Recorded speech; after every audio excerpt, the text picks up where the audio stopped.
with this budget process is to have two meetings. The first this evening to give a overview of our budget as it currently stands, and then to allow you to ask questions and to provide some input to us as we move forward with our budget preparation. The next budget workshop is scheduled for Wednesday, September the 29th, and that will be held at the Levy Center. That will not be live on television, but will be recorded for later playback. And we would like to continue the discussion that will be started this evening. We will not have the overview presentation, but instead pick it up as far as getting input from you, and then ultimately leave that meeting on September 29th asking those assembled to provide some rankings for the suggestions that you have for changes to our budget. That will all then be taken into account as the final proposed budget is prepared. That budget will be submitted to the Evanston City Council on Friday, October the 8th, and then about 10 days later we will start a series of public budget workshops with the City Council as they deliberate on the proposed budget, and our goal is to have the budget concluded before Thanksgiving. And Joellen Earl, our Director of Administrative Services, is here this evening to give the main presentation, and she has all of the details included as far as that's concerned. So why are we here? We're really here because we need your help. We made a lot of progress last year in making changes to the City of Evanston budget, ultimately reducing the general fund budget by about $9.5 million and reducing about 50 positions. As we are looking at our revenues and expenditures prospectively for the next fiscal year, we realize that we remain challenged, and we remain in a position where expenses will once again exceed revenues. We are still preparing budget estimates, and we are going to the City Council next Monday evening on the 20th of September with a mid-year budget report, and at that time we will share with the Council what we believe the deficit to be, but we do indeed have a deficit.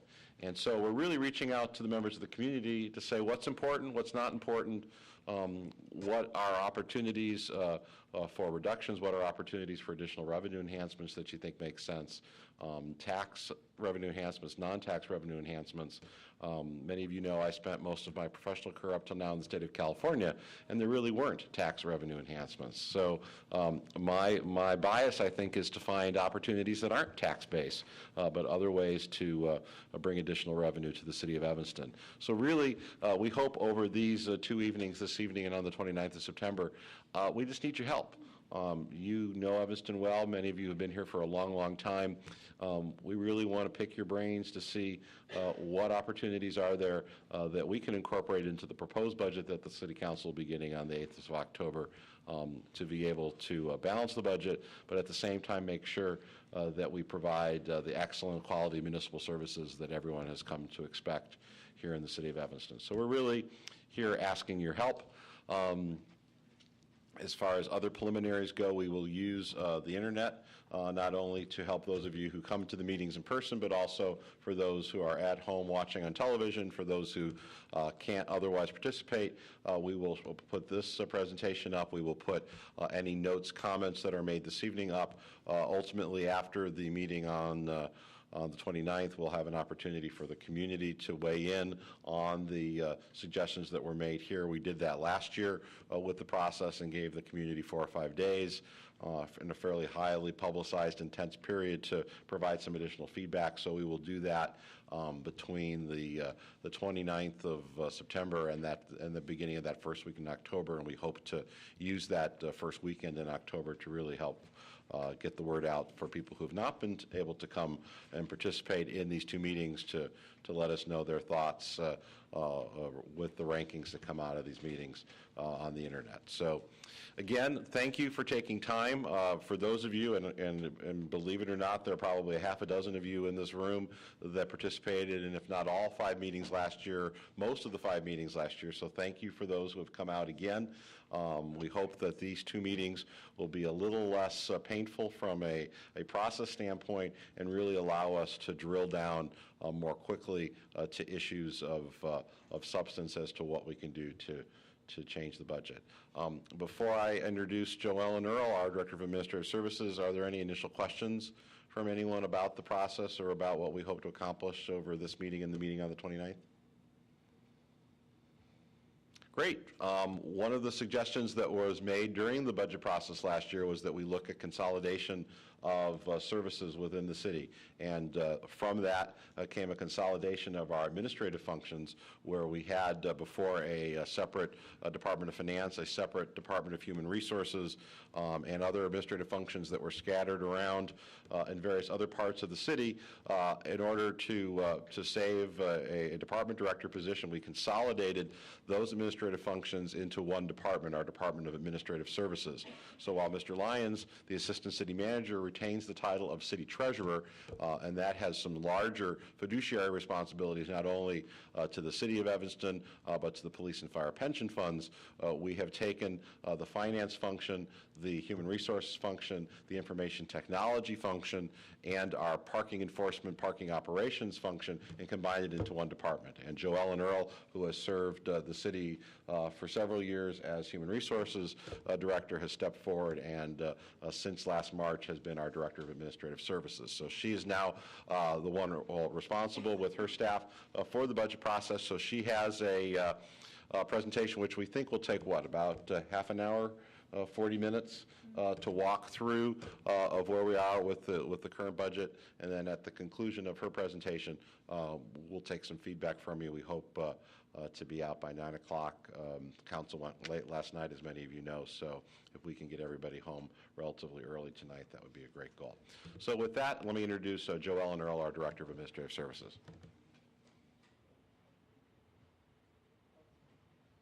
Thank you. Good evening. I'm going to be using a PowerPoint presentation if you want to direct your attention to the other side of the room. Sure. Thank you, Doug.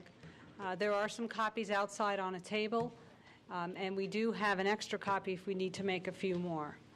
Again, my name is Joellen Earl, and before I start, I want to introduce a few members of my staff that have been very helpful in putting this information together. They're sitting at the front table: Lou Gerges, who's our Senior Management Analyst, and Brandon Dieter, who's our Management Analyst. So, hello. Also, as the City Manager said, they're the primary members of the budget team along with me. Marty Lyons, who is our Assistant City Manager, is also our Treasurer, and he has a very important part as far as the funds that we're going to talk about, whether they're special revenue funds, economic development funds. So we are working together, especially on that piece of the budget. So his fingers will be in this as well. As far as today is concerned, a lot of what I'm going to talk about is an overview. I'm going to talk about our city in general, the city's budget process, our revenues, our expenses, the other funds.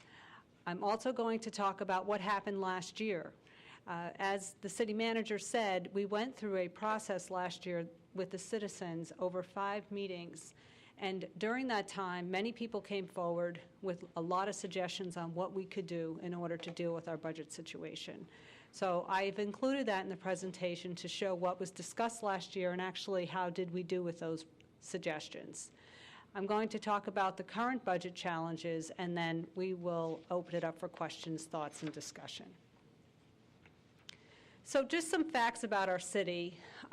We are a full-service municipality, and as you know, we have police and fire protection, we have community and economic development, public works, parks, recreation, community services. We also have libraries, and in the parks, recreation, community services are departments within the city. You may be familiar with other jurisdictions in the state, and they are separate districts, but it's not the way in the city of Evanston. We are a home rule community, which means that we can enact local ordinances, and we have the power to tax. The council manager form of government was adopted in 1957, where there's a professional manager that's hired by the city council to administer the day-to-day operations, and the city council sits as the legislative body that makes the policy of the city. And then the city is organized to provide health, safety, and welfare for our residents. Here's some other facts. Our current population is about 78,000. We have 8 square miles. We have 147 street miles, we have 208 miles of sewer, we have 76 miles of alleys, about 31,000 housing units, and 5,600 streetlights. We have 164 sworn police officers, that's down 1 from last year, and 107 sworn firefighters, also down 1 from last year. We have 11 parking enforcement officers, 49 crossing guards. We have many parking meters, we have 35 surface parking lots, and we have 3 parking garages in the city that have about 3,300 spaces. We have the library in 2 branches. We're at about 500,000 books and materials and about 60,000 registered borrowers. That number says 65, but we're closer to 60. As far as parks and recreation is concerned, we have 265 acres of park area in the city and 75 parks and playgrounds with 5 beaches and then the 6 rec centers. We also have a municipal water utility, which is not in every community in the state. It serves currently 360,000 customers, including the Northwest Water Commission, and you can see the capacity there with the filtration at 100 million gallons per day, pumping, and we have about 158 miles of water mains. When we talk about the taxes in Evanston, a lot of times people focus on the municipal expenditures. The municipal expenditures is only one portion of the tax bill, and the entities that are up there are also other taxing authorities that do tax the Evanston residents. As far as the budget is concerned, it's a document. The budget is a plan. The budget is put together every year to highlight our financial operating plan, our policies, how we're going to spend our money. It includes the operating budget as well as a capital budget, and it also allows our citizens to have an opportunity to be heard by the elected officials.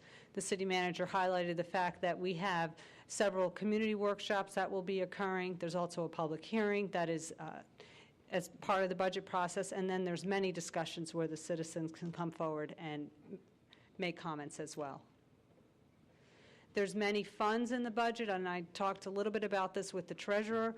The general fund is the largest fund. It's about $86 million, and then the remaining funds make up the rest of the budget. We have an enterprise fund, which is basically you pay a fee, and it covers the cost of the service. Water, sewer, solid waste, and parking are examples of those funds. We have the Capital Improvement Fund, which is used to fund major infrastructure projects. Sometimes it's large purchases like fire apparatus, or it could be street maintenance or large infrastructure projects, as well as some related to the buildings and the ongoing maintenance, such as our roof project. We have special revenue funds, such as the Economic Development Fund. We have a debt service fund, which is set aside to support our general obligation debt, and some of you may have read our bond rating is now AAA. We're very proud of that. And we do have a separate fund that pays the principal and interest on our debt. We have our internal services fund, which basically centralizes some functions for the city, and we charge back to the municipal departments. Examples of those are the insurance and fleet funds. And then we have our trust funds. And again, you may have read or heard about our police and fire pension funds and the fact that we are unfunded there, and we are working to find solutions to increase or decrease our liability. As far as our current budget policy is concerned, we are required to put aside 8.3% of our fund balance as a reserve. We will be recommending a higher amount of money to be put aside. 8.3% represents about 1 month of cash we need on hand to pay our bills, and we will be looking at closer to 2 months as a good practice. And then our enterprise funds are required to have 10% of their fund balance set aside. And also, one thing that's important to know is that in our operating budget, we are supposed to really and stick to the policy of spending one-time money on one-time expenses. Sometimes we have one-time money available, such as a large building permit revenue that may come in, and we really shouldn't be using that money to fund our ongoing operating expenses. So it's a challenge, but it's a very important policy to adhere to. Here's our process, and it's probably similar to a lot of places that have budget processes. We will go out, we will ask for information from our departments, we will get the information, we will project revenues, we will look at expenses. Because we have recently changed our fiscal year to a calendar year, the calendar for the budget adoption this year has been changed to reflect the new fiscal year. Even though it doesn't go into effect until January 1 of 2012, we're still following the process for this year to practice essentially for what will happen next year. So we will have several budget discussions in October and November. The official public hearing is in November, and then the budget hopefully will be adopted by November 22nd, which is the Monday before Thanksgiving. I talked a little bit about the funds versus the general fund, and the general fund is about $86 million. All of those other funds, which are essentially about $138 million, are added to the general fund, which make up our total budget of about $224 million. And again, the other funds include parking, water, sewer, fleet, all of the TIFs, the tax increment financing funds, community development block grant, special assessments, CIP. So there's just some examples of the funds. And then where do we get our money? So I'm going to talk about the sources of our money, our revenue, and how we spend it, which would be referred to as uses. So our revenues by type: property tax, other taxes, and I'm going to show you some graphs. And one of the things that is interesting is that our major revenue source is other taxes: state income tax, real estate transfer tax, sales tax. We also have license, permits, fees, fines and forfeitures, charges for services. We receive revenue from state and local, state and federal government, such as grants, and then we transfer in from other funds to cover general operating expenses. Here's just an example, a visual of the taxes I'm talking about, and as you can see, the other taxes make up the largest portion of what we receive in the revenue, and then followed by property tax, service charges, license, permits, and fees, and then transfers from other funds. Here's another visual to show the same thing.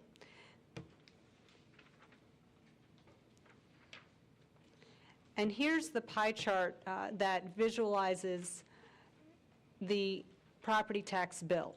I showed you on an early slide the listing of where the property tax money comes from as far as how you're charged. And you can see the city of Evanston is at the top, and we make up just under 20% of the property tax bill. The largest portion of your property taxes go to School District 65 and 202. And then you can see the other authorities that have the ability to tax the residents of the city. Here's another graph which just shows the amount of property tax that has gone towards the city's portion of your bill. And you can see since 1992 it has declined.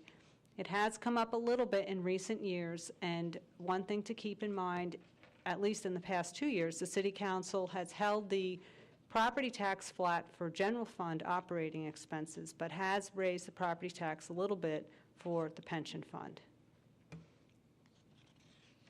Here's how we compare to other communities, and you can see that Evanston is about in the middle as far as the property tax levy is concerned, and you can also see that our levy at the bottom does include our park district and the library. Here's some other examples again of that category of other taxes. I talked about the sales tax, state income tax, real estate transfer, but we also have an athletic tax, liquor, cigarette, telecommunications, parking, and utility taxes. One thing to note, we've seen an inverse relationship in our revenue in our cigarette tax. It seems that the more we raise that tax, the less cigarettes people purchase. So. Can you go back to the previous slide, maybe talk a little bit about, because I think most people would be surprised at that. As far as the total tax impact is concerned, we're about in the middle when we look at some of our counterparts in the Chicagoland area.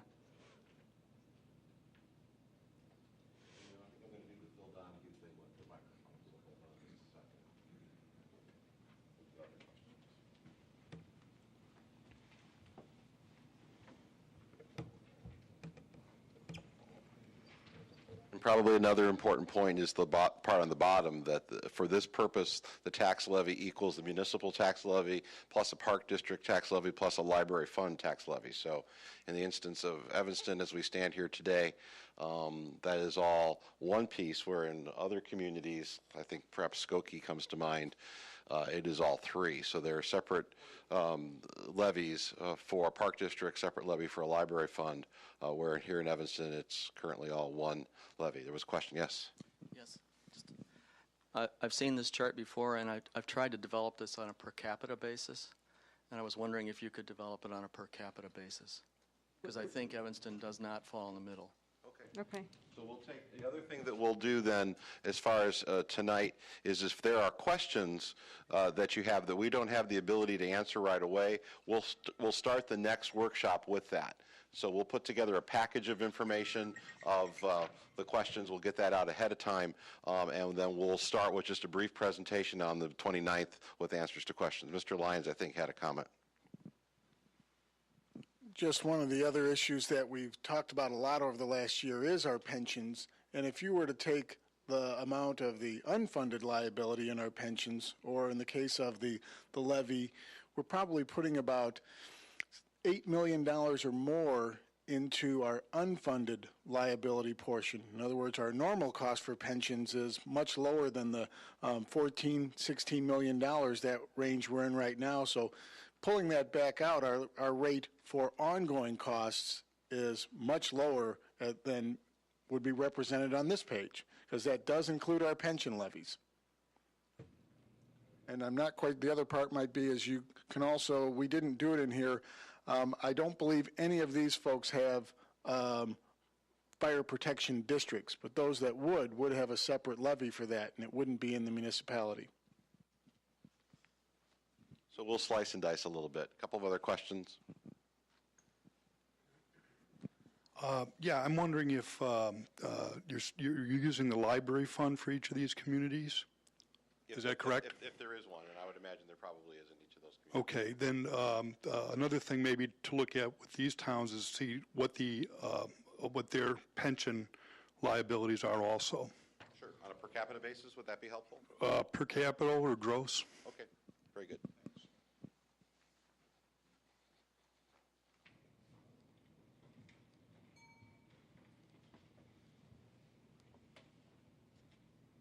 Hi.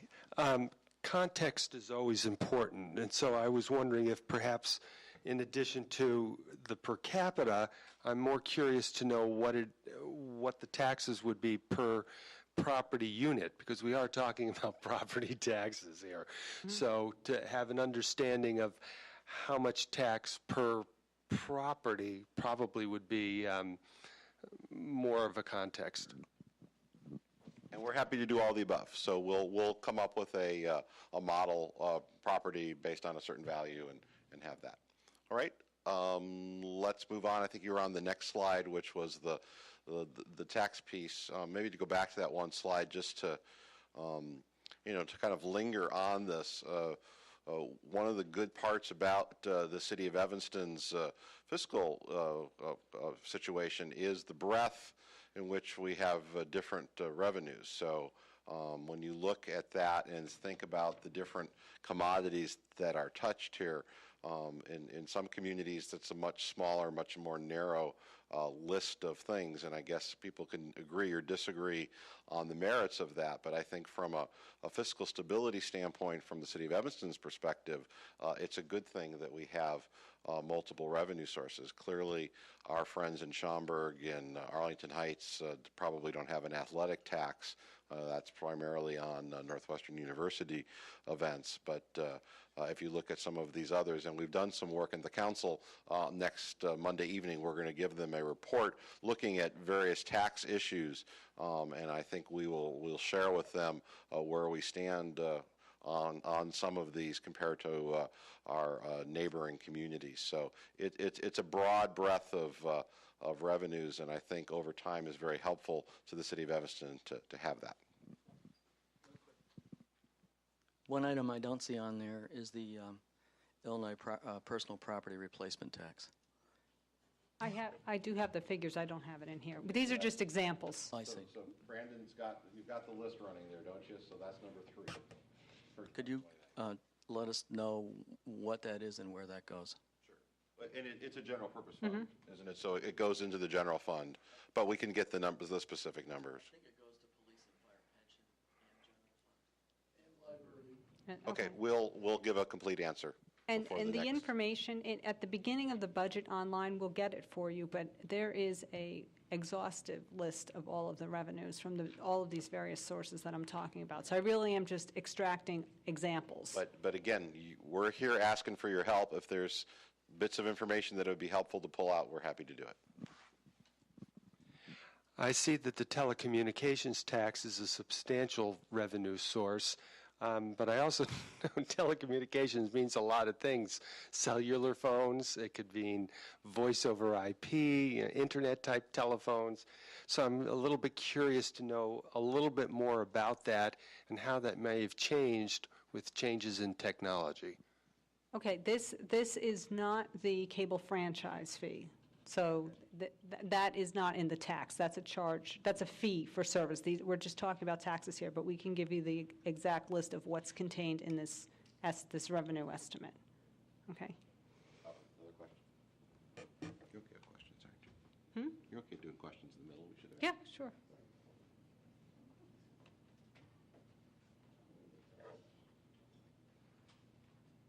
This goes back a couple slides. I didn't know we'd get into questions this quick, but under the slide that said property tax revenue, it appears we were around the city's percent share of the property tax history from 1992 to 2008 went from 29% down to 20%.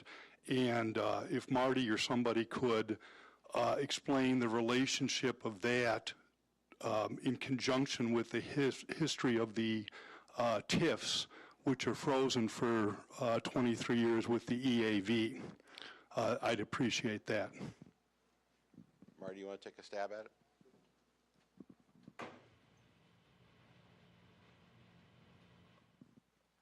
I think the downward trend has as much to do with the overall, if you look at that point in time, when did the tax caps go in and when did schools start to levy to the cap? And then the city at that same time that's the development time for the city, especially a little bit later on in the 90s was when we were experiencing a boom from other revenue sources. So for the most part, you're looking at the city saying, well, we don't need as much property taxes as a part of our total general fund levy. And while other parts of it were going up, we were experiencing increases in the real estate transfer tax was new revenue, and then you had the sales tax. We also, I'm not quite sure at what point during this time we added the home rule sales tax or even made a change to that. So I don't think that this slide is reflective necessarily of the TIFs because that would have been more in our capital construction costs. We've not varied, maybe our administration revenues from the TIFs. They're well below 10%, so we're not taking a lot of monies out of the TIFs to fund village operations. This is an operational picture more so than that. My question really is, and I'll rephrase it,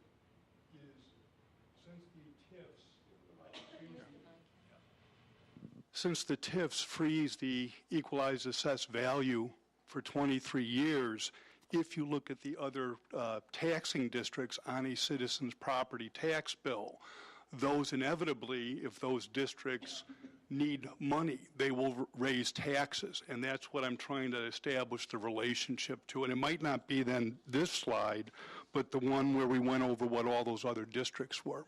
And it's a very hard figure to figure out as, and I will say this to my fellow citizens, we should go after the school districts, not just the city of Evanston since it's only 20%, but once these TIFs are taking all that money over 23 years, inevitably there were increases in the other taxing districts, and that's one of the problems of why our problems did not occur in a vacuum here.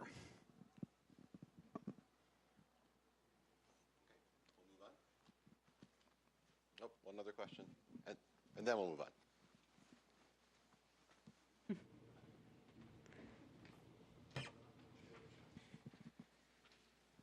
Mine is a perhaps naive question, but on the pie chart that showed all the different places that our property taxes go, what's the difference between the city of Evanston and Evanston Township? Evanston Township is the assessor. It's a separate entity from the city. So there are separate services, and there's some social services that are offered through Evanston Township, which is a separate taxing authority than the city. So they offer some services that we do not offer.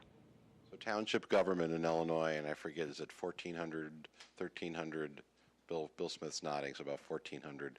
There are 1,400 townships. Illinois has no shortage of units of local government. And the one interesting thing about townships, as far as Evanston is concerned, is that we are one of 14 or 15, depending on the source that you believe, coterminous townships. So communities, villages, towns, cities may have multiple townships in their borders. We are one of a handful only where Evanston Township and the city of Evanston are the same corporate boundaries. So the council has talked about are there opportunities for efficiencies, given that it's the exact same jurisdictions. So, but townships, as Mrs. Earl mentioned, are responsible for social services, responsible for property tax assessment services, and in many townships responsible for bridges, but we don't have bridges. So, but it's big business in many hundreds of townships around Illinois, bridges. All right, we'll move on. Okay, I'm going to give you some more graphics, and I've actually pulled out some of these revenue sources, the ones that have really impacted the city over the past few years. So you can see in some cases that they're not the most stable revenue sources. The first example is the real estate transfer. Because of the economy, you can see that it has substantially declined over the past few years. So back when we were getting over $4 million in revenue, that made a significant difference. And because it was used as an estimate to fund general fund operations, it was part of the reason why we needed to cut back. Hopefully, over time, this will come back up, but that's where we are right now. Another category of revenue is license, permits, and fees. And here's, again, some examples. Vehicle licenses, business licenses, building permits, and liquor licenses. The example I pulled out here was the building permit revenue. And again, this has been impacted by the economy, and it fluctuates depending on what's happening in the market. We're hoping that we're going to see an increase in this revenue again, and there are times that we have very large projects that come in that bring in substantial revenue, over $500,000 for a permit. Think of the university or the hospitals. So again, this is one that is a little bit harder to predict, and it is sensitive to the economy. Fines, forfeitures, and fees. We have parking tickets, the boot release fee, false alarm fines, and library fines and fees. Parking ticket fines are relatively stable. And one thing I want to talk about here is the fact that we are looking at license plate recognition software in the upcoming year, which will actually achieve some economies of scale from our parking enforcement side. We're hoping over time it will allow us to have less positions through attrition and raise some revenue. So the people that are out giving tickets for parking will have additional tools available to them that will make their work more efficient. Charges for services is another area, and the largest charges that we have relate to our ambulance fees and our alarm registration fees. Our refuse charge is in here, but it's also right now in a different revenue category. One of the things that we want to look at is how they are segregated out and put more like revenues into the same categories. And you can see these have gone up progressively over the years. We are still looking at false alarm fees. as a potential increase in revenue or an additional charge. We have many, many false alarms, and it costs a lot of money to run our public safety personnel to respond to those false alarms. So we are looking at that presently. We also have state and federal grants. The Community Development Block Grant is one that comes in. It's based on need, and the City of Evanston receives this on an annual basis. Our health department gets various grants, and then we have grants from a variety of other sources. And then we have other revenues that come in from the other funds. And we'll talk a little bit more about what these funds are and how we transfer them in and some of the changes that we're anticipating this year in the budget.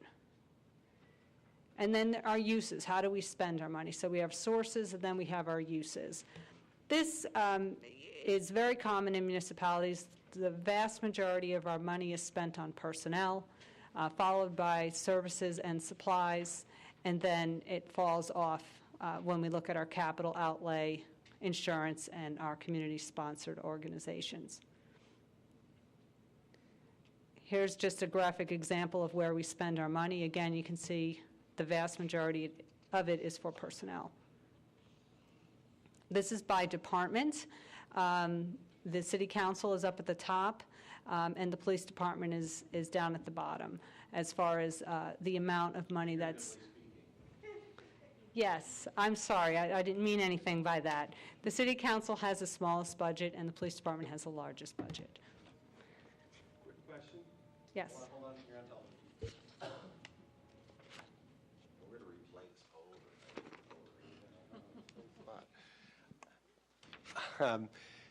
television. Under personnel, a different way of classifying this is I presume that you've got wages and salaries, but then there's also the other types of health benefits.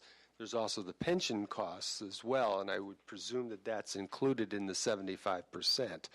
Is there a way of breaking that down into those types of categories as well as besides doing it like Yes. police, fire, or whatever? We can do that. I don't have a slide that depicts that here, but we can do that for you. We'll have it for you on the 29th. Hold on. Does that chart include the pensions in the assumed costs, or is that a separate No, chart? it's in the chart. What? Yes and no. Okay. We'll come up with better charts that explain. Hold on.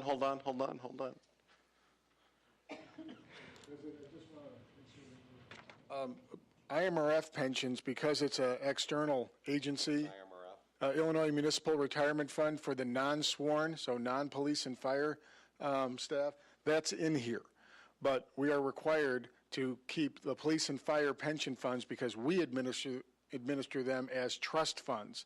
So those costs are not allowed to be in the general fund, even though they are a part of our operating cost. The annual cost for the pension fund, we cannot put it into the general fund. They are in the police and fire pension funds, and so they're at the back, they're at the end of the budget, but they are listed and completely disclosed, but we just can't show them. We can do it in memorandums and things of that nature, but not for presentations of financial statements. So we'll work on some slides to better represent that. There was a question here. Could we have a slide or something on the website that explains the methodology on the estimates for the 2010, 2011, how you guys are coming up with the estimates of the different fines and non-tax? If you're expecting $2.7 million in building permits, why that would be, just an explanation on that would be helpful. Sure. The short answer is it's a whole mix of things. Some of the things that we get from the state of Illinois, for example, we get advice from the Illinois Municipal League, and they come out with a document, a couple times a year, Marty, depending on the revenue source, where they provide advice for all cities in Illinois, and then other things, football revenues, for example, the 11% for one game we're not going to have here because the game's going to be at Wrigley Field is about $40,000. So, so that's the spectrum of revenue estimations that we do. So we'll put that all together. I'm going to talk a little bit about the other funds, and these are internal service funds where we have money that we charge back to support the general operation of the city. We are self-insured up to $2 million, and that's where our stop loss begins. We also are working to build up insurance reserves. We are looking at workers' compensation. It's something that we spend a lot of money on between our medical costs and our settlements.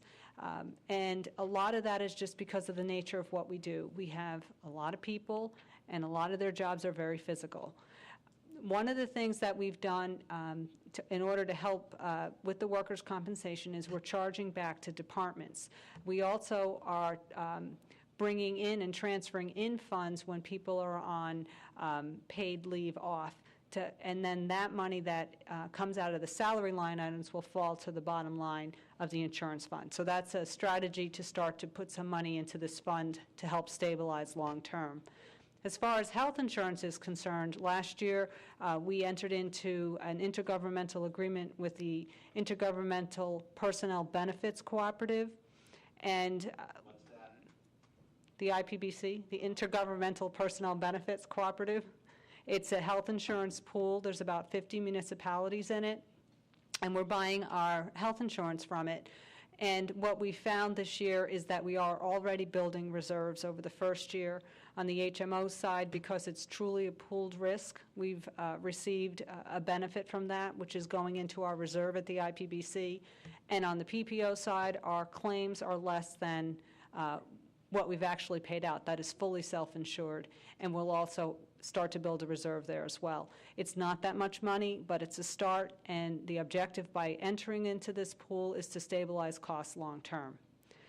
We also have other funds that are contributing for insurance. Again, we charge in. So the other funds separate from the general fund, we charge back all of the costs that are related to pay for health insurance, workers' compensation.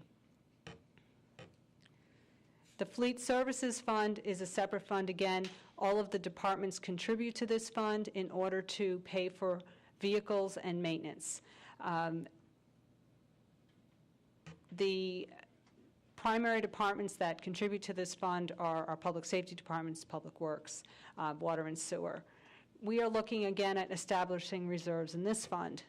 One of the strategies here is to look at savings when we have vehicle purchases. Last night the City Council approved a vehicle purchase for an ambulance, and one of the things we neglected to highlight was that the bid came in $40,000 under budget.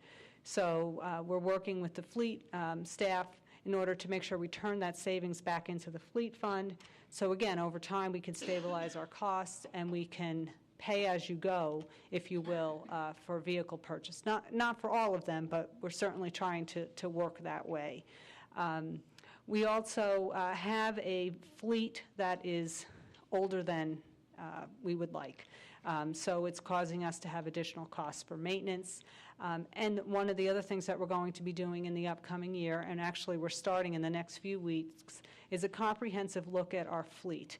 And we're going to develop a fleet plan to see if there's ways to find additional economies of scale, phase vehicles out, share vehicles, pool vehicles, just some strategies that are generally employed probably in the public and private sector, but we want to look at that here as well to see if we can find additional savings. And Joe Ellen, since I have the microphone, I think it would be not the most correct characterization to say we don't have a fleet plan. We do have a fleet plan. Our concern is, do we have a better fleet plan? Are we bringing, we have take-home vehicles, for example, the sedans and whatnot we want to look at. We have our public safety fleets, not only sedans and trucks, but also heavy equipment on the fire side with the public works, utilities, the same sort of thing. So I don't want anyone to think that we're just doing this willy-nilly right now. We have plans that have been developed over extended periods of time. I think, though, that every once in a while you need to revisit those plans. And so the proposal would be to revisit how we allocate funds for fleet equipment and see if there are savings available. Another fund we have is a Police and Fire Pension Fund. As the treasurer, Mr. Lyons, is very involved in this fund. We are underfunded as far as our pension is concerned. That is well known. We are looking at strategies in order to increase the percentage of that we are funded with both the police and fire pension. Also, you can see at the bottom what the employees contribute to the pension funds. The firefighters are a little over, almost, well, actually both are close to 10%. Question, I need to run around, excuse me. We have to put a chair in the middle for you. I'm sorry, should I sit in the middle versus sitting in the corner? Okay, I'm sorry.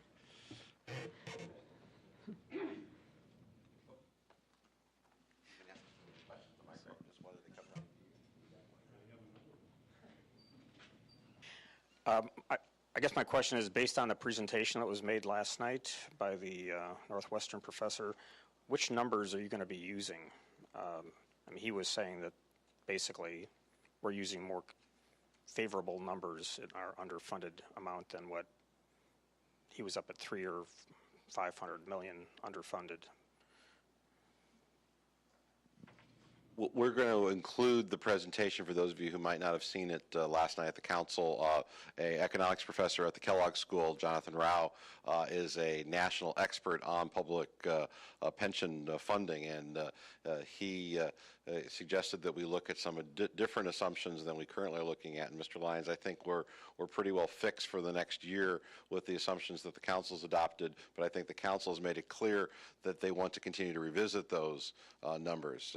There's been frustration expressed by some members of the council that our actuaries who we employ to help us understand this, their numbers have not been appropriate for the city of Evanston, and so the council's made some small corrections and I think is looking to make some larger corrections, but I don't anticipate that that will happen again now until next spring, summer time frame. So Marty, did you want to add anything?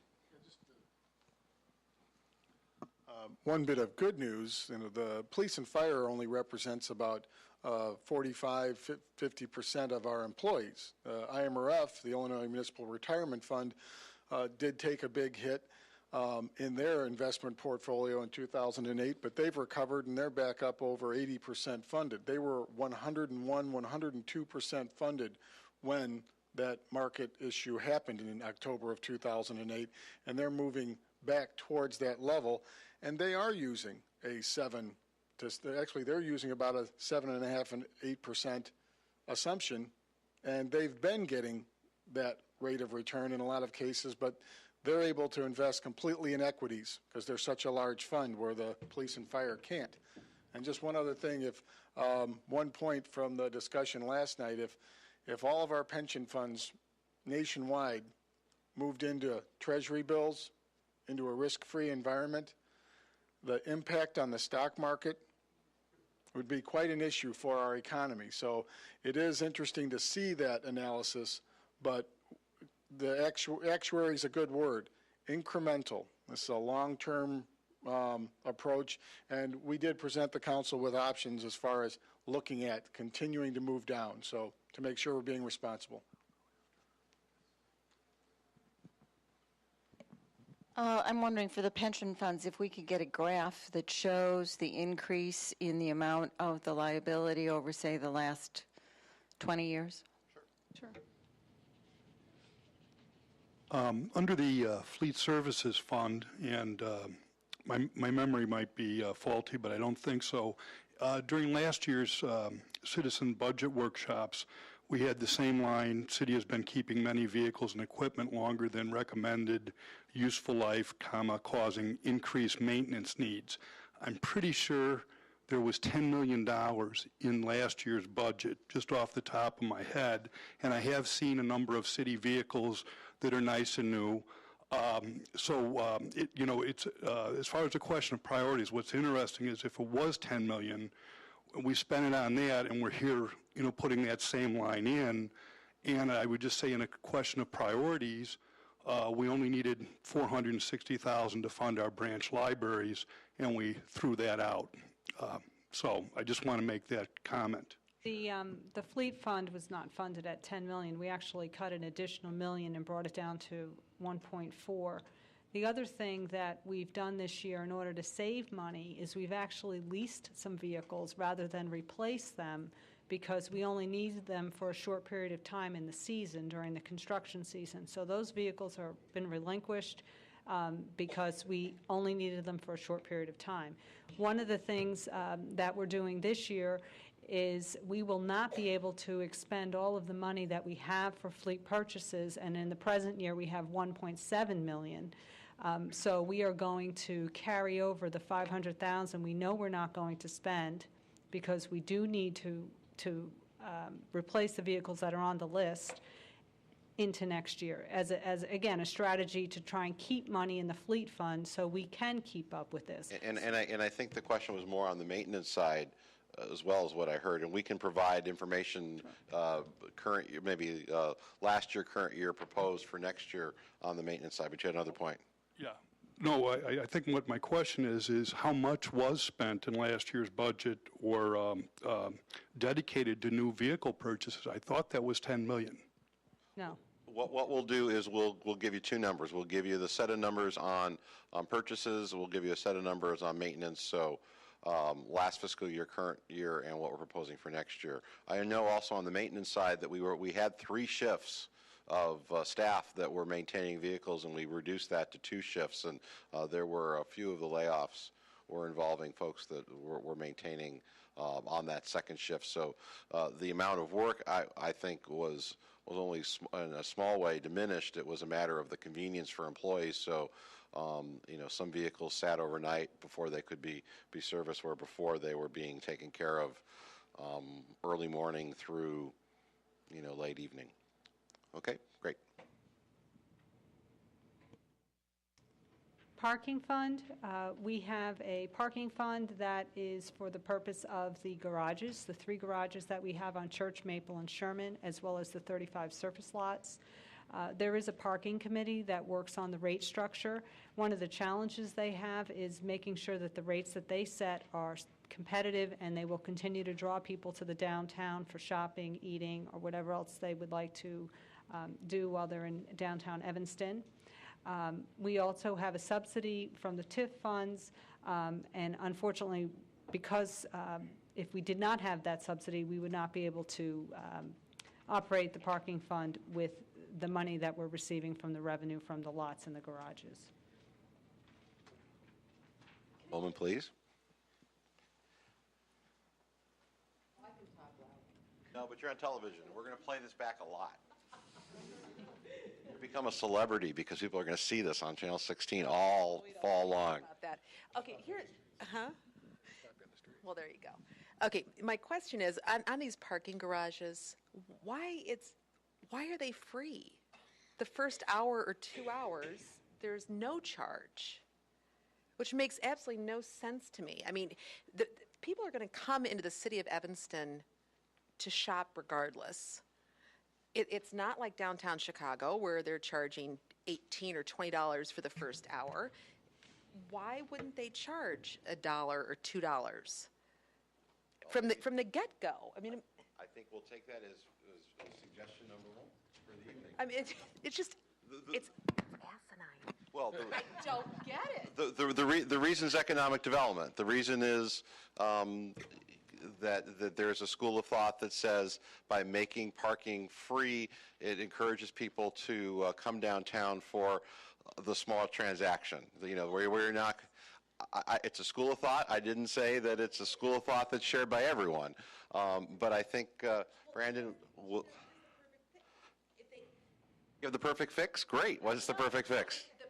No, but I'm just going to expand a little on what she's saying. It is sort of funny because, you pull into a parking lot and you're there for an hour or even longer and you don't pay anything, yet many people will drive around the block 10 times to find a parking meter, and then they'll pay 75 cents, an hour. I mean, why? That doesn't make sense to me either. Well, then we now have suggestion number 1, charge for the first hour in parking. Great. Other thoughts? Did you get that, Brandon? Okay.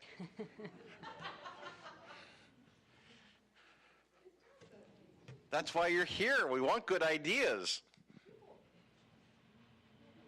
So if we get, maybe 3 million people who are going to pay $1 for the first hour, we're done. We go home. Well, I would like to say that your statement here about setting parking rates as truly a balancing act is entirely correct, in my opinion. And as an economist by training, I would imagine that you probably have enough data to actually plot out and demonstrate to people what exactly happens when you mess around with the parking rates and what actually happens to the amount of revenue.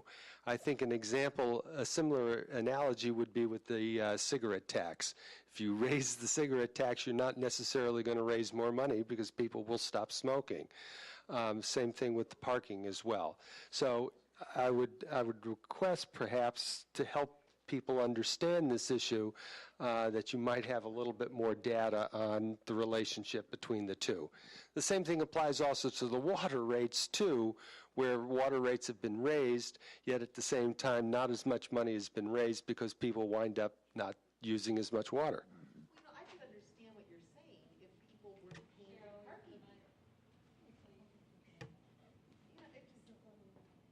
parking. And we're prepared to provide information. It's an issue that we've been spending a fair amount of time on. We have parking garages that during the business day are not as full as they should be, and we've had business owners come to us and ask for creative ways to help get cars off the street and people in those parking garages. So we've done a little bit of that. Actually, the city's Parking and Economic Development Committee are having a joint meeting in October. If you haven't gotten enough of all this, you can come to that at the end of October. We're going to talk some more because we've gotten a recent new proposal to be more creative on filling structures during the week. Yes, ma'am. On the TIF subsidies, how long does that last and how much is that? The tax increment finance districts are a mixed bag, and I'll let Marty just give a brief overview. And what we can do, Brandon, is we've got some stuff on the shelf which we can include in a packet that kind of gives an overview of each of the TIFs and timeframes and all that. But Marty can give a brief overview. Really, in this statement, the subsidy is concerning the Washington National TIF because it's the one that still has all of the decks continuous to it. So that's where that subsidy is happening. You don't have a parking deck in the West Evanston TIF, so there's no subsidy going from that West Evanston TIF to the downtown decks. And it is only for the payment of the debt service. So putting up a deck was $40 million. The day-to-day revenues won't cover that. Our parking decks are not self-sufficient at the rates we can charge compared to what a Chicago deck can charge. They can actually turn a nice profit at literally add a zero to the day on what we can charge compared to what they charge. So this is how we got those nice infrastructures in place, and that committee that the manager referenced is working right now to find out how will we be when that TIF closes. How will we take care of our decks when the TIFs are closed? And that's 2017, I believe, for Washington National.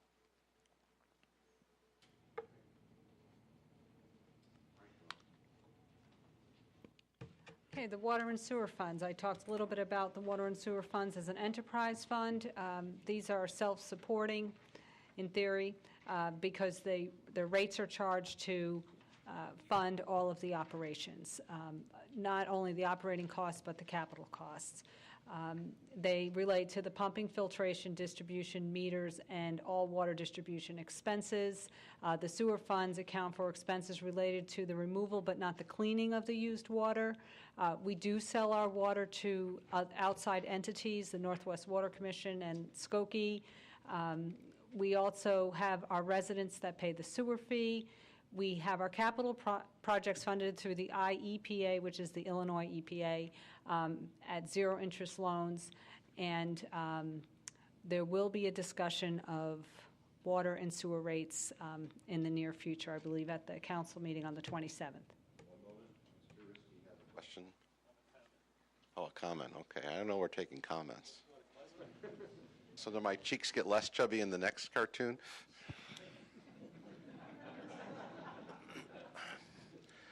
I'd like to see something that really explains the business model of the water department. I don't really feel that we really are running this thing as a business, given that it sells so much of its water to other communities. We need some slides to show really what is the true cost of this operation in relation to what we're selling the water at, to really so residents understand what's going on over there. If you want to run a business, run it like a business. And we're happy to do that. We are under long-term contracts with the Village of Skokie and the Northwest Water Commission, so we can talk about the terms of that. I think we did some work on that last year's budget. Those conditions largely haven't changed. One of the things that did come out of the budget workshop process last year was a recommendation to either get out of those contracts so we can make more money from the water or grow the business. And we've been working closely with both Skokie and the Northwest Water Commission to grow the business. We can reach out to other neighboring communities that are currently customers of the City of Chicago to either replace the water that they get from the City of Chicago with water from the City of Evanston or supplement the water. I've learned a lot about these contracts over the last 12 months with the varying neighbor communities, and some of them have maximums and minimums, others that have no maximum and minimum.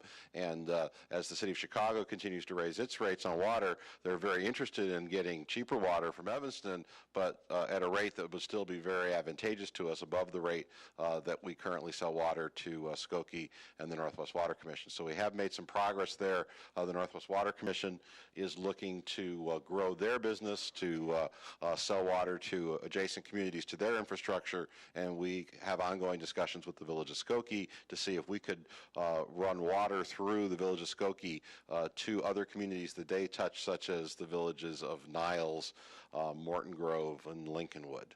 Yes.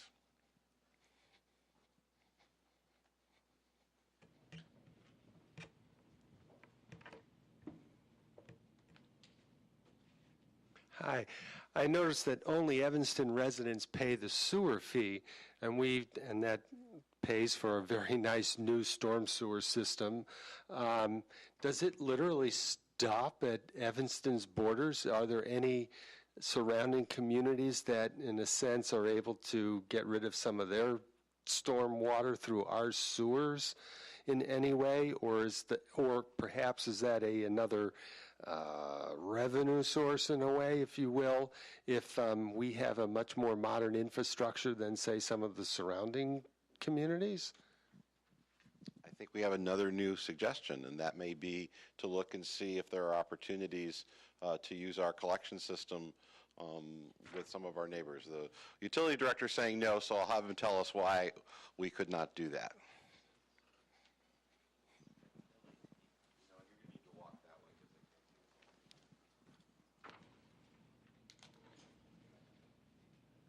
Dave Stoneback, Utility Director. The existing combined sewer system is already vastly undersized to handle the rainstorms during an Evanston rain event, a rain event that occurs in Evanston. That's why we implemented the relief sewer system. The relief sewer system is only designed to handle the water in Evanston and only up to a 10-year rain event. So when we have rainstorms larger than a 10-year, the probability of occurring once every 10 years, we are already subject to street flooding. So that's why it would be impractical to try to bring more water into our system. We can't design anything larger than what it currently is. Are we collecting any water from the community? There are pipelines owned by the Metropolitan Water Reclamation District which flow through Evanston to their facility and bring sewage in from other municipalities, both from the north and from the south. But it goes to their treatment facility totally through their pipelines. And we have no authority over the Metropolitan Water Reclamation District. Yeah, we probably wouldn't want it if we could. No. Okay, there's three more funds I was going to talk about. The motor fuel tax fund, we spend that money to work on our roads. The emergency telephone fund, you talked a little bit about that. That's funded through wireless and landline for E911. The money for that can only be used for E911 enhancement. And then we have an economic development fund. Technically, it doesn't have to be a separate fund, but it is because it is funded primarily through the hotel and amusement taxes. The next area that I wanted to highlight was what happened last year as far as the citizen processes was concerned, the votes that people actually brought forward, and then how did we do in relation to the suggestions that the citizens made last year. And there were several items on the list that got one vote, so I did not include those on this list. But anything that received 4 or more votes, I did include on this list, and I'm prepared to talk about how we address all of these issues. But at the top of the list were personnel cost reductions. We heard from the residents last year to cut costs related to personnel. Solid waste cost reductions, to close the township office and move it to the civic center, sell water to other communities, close the branch libraries, review the parking operation and the fees, close a fire station, have some development on the lakefront related to fine arts, increase employee contributions to benefits, cut management, refinance our current debt, and then encourage business and commercial development. This first slide represents the reduction in personnel actually over the past 4 years. And as you can see, we've cut our personnel by 10% from fiscal year 2006-2007. The most drastic cut was last year, where we lost approximately 50 FTEs. Solid waste cost reductions. Last night, our Public Works Director, Suzette Robinson, made a presentation with regard to some of the changes that are being proposed to solid waste. Essentially, we are looking to outsource the solid waste and the yard waste pickup and insource the recycling. And that should save at least $560,000. One of the things that would be good if we made this change, and I talked a little bit about it before, are the indirect costs related to this, related to workers' compensation. It literally is backbreaking work. If we could insource the recycling, that usually is not as heavy as far in relation to the solid waste and the yard waste. The next item, the township office, there has been no action with regard to that suggestion. There's been discussion, but no action taken to date.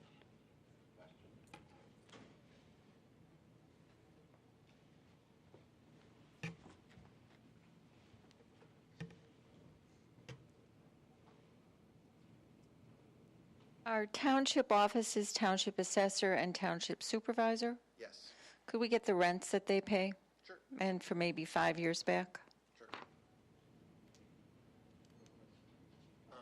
Under the solid waste, was anything done? We're in process. So nothing, no action taken? Well, the action will be at the next, I'm sorry, because It will be at the next council meeting for consideration. the bids have come in, we're negotiating agreements, and I'm sorry, this will be for the upcoming year. You want to go again? Go ahead. Ladies first. Okay, I'll go. The current Evanston Township assessor asked for to double the budget from what it was under the previous Evanston Township assessor. So I'm wondering if we could get that figure as to what that ended up being. I know it was discussed with the trustees of the township, which are the aldermen, but I think that would be helpful to note, and I'm pretty sure that it's like a 9-year lease on that property over there, and that might be why that wasn't moved. I wonder also, since I know the staff is down in this building, what percentage of this building is now unoccupied? Mm-hmm. Okay, great, we'll get you the percentage. Okay, the next item has been discussed already with regard to the city looking for opportunities to sell water to other communities. The closing of the branch libraries. was discussed by the citizens. It was discussed during budget this year.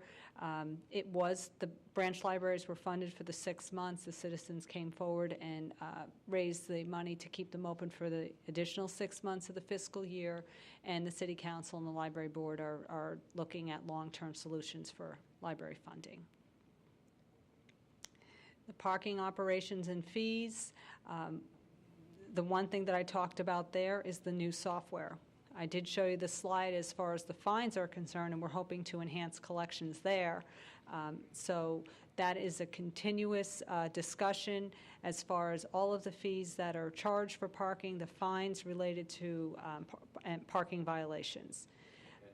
It's also worth mentioning that the parking sticker, we as a staff feel that the time, energy, and effort on our behalf and your behalf to get a sticker every year doesn't make a lot of sense. And so we're trying to come up with a proposal for 2012 to change how that would all work. And we see the license plate recognition technology as perhaps being an opportunity so that there would not have to be the physical you send us money, we send you a sticker, you put a sticker on your car, and we repeat every year. That there might be other opportunities to still collect the fee, but to not have it to be attached to a piece of plastic. So look for that next year. Closing of a fire station is not being pursued at this time. I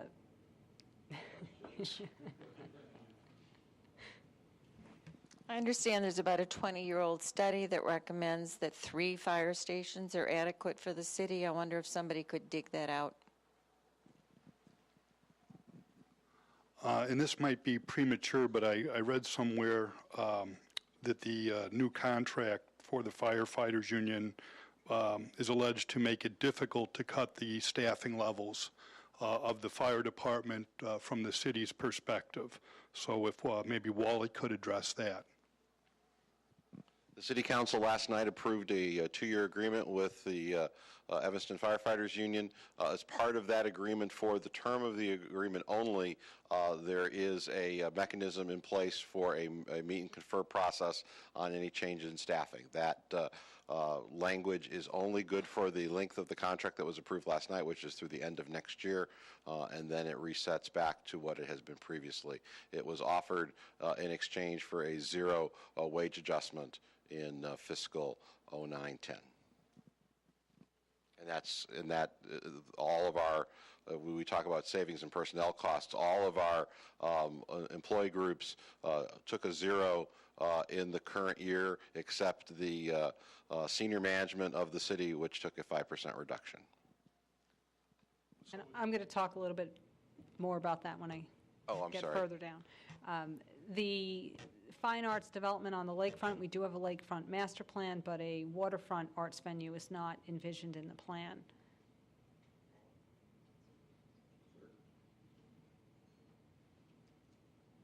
I wonder if you can explain what you mean by the lakefront master plan is being funded and implemented, because I read in the information that was forwarded to me by the Recreations Department that plan was projected in 2008 to cost $50 million. And where's that $50 million coming from in this economy, in our budget?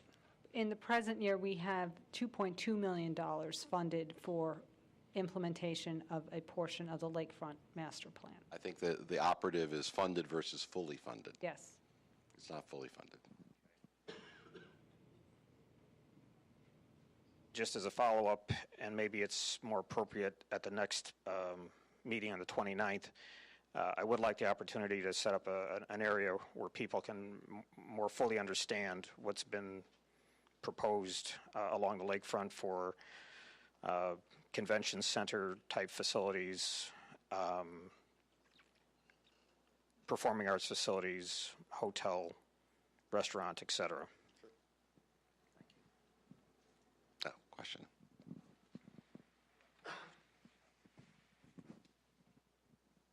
I'm wondering if at the next meeting that we could have some numbers associated with all of these items, like if there's a 10% cost, what does that translate to in terms of dollars?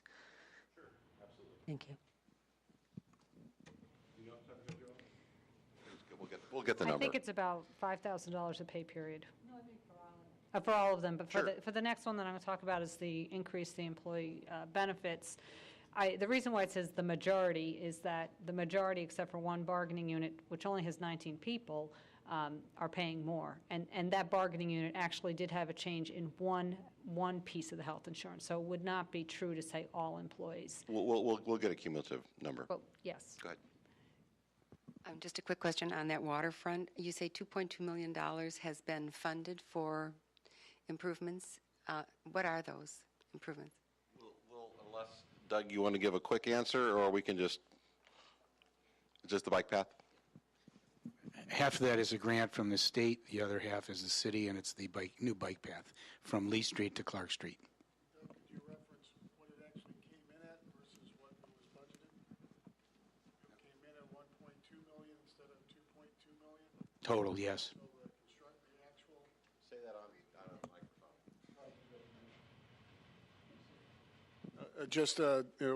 A lot of the capital costs that you see were our budgeted amounts, and we've had favorable bids because of the economy, aggressive contractors. So the first phase, I don't know if it's the very first phase, but the current phase we're in for the Lakefront Master Plan was originally set at 1.1 city and 1.1 grant funded, and we're well below that. It's a little bit more than 1.2 million for that phase of the project in total, and those bids came in what time? About 4 months ago. So we're moving on with that, and it's, oh yes, we would still be sharing in the funding costs, so a substantial savings. The next item is a 10% cut in management across the board. There were several things done in this regard. Of the FTE reductions, we looked at middle management. I gave 2 examples of positions that were cut during the budget, the GIS manager and the revenue manager, both of which were in administrative services. And then the city manager, assistant city manager, and all the department directors were given a 5% pay cut, effective March 1 of last year. And Joellen, I don't know that we've ever quantified what the percentage cut in management was of the positions. We should probably do that. Okay. Refinancing debt, we are doing that. And then the last item. Artie, the quick number, what was the ultimate number that we say with the refinancing which we just completed?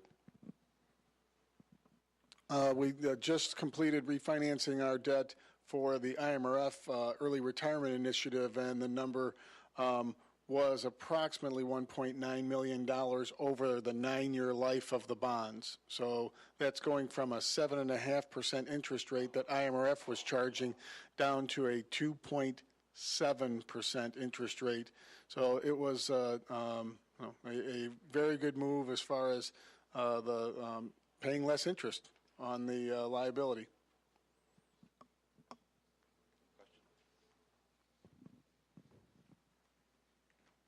Did you say you saved 1.9 million? Okay. Over the life of how much debt did you refinance? $7.9 million. Right.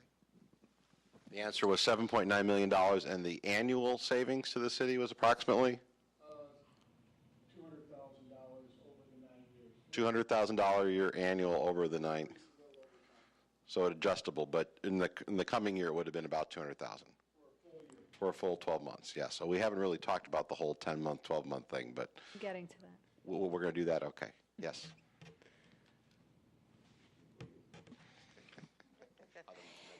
If we could back up to the employee contributions to benefits, is what an employee pays for that tied into salary, or is it full-time versus part-time?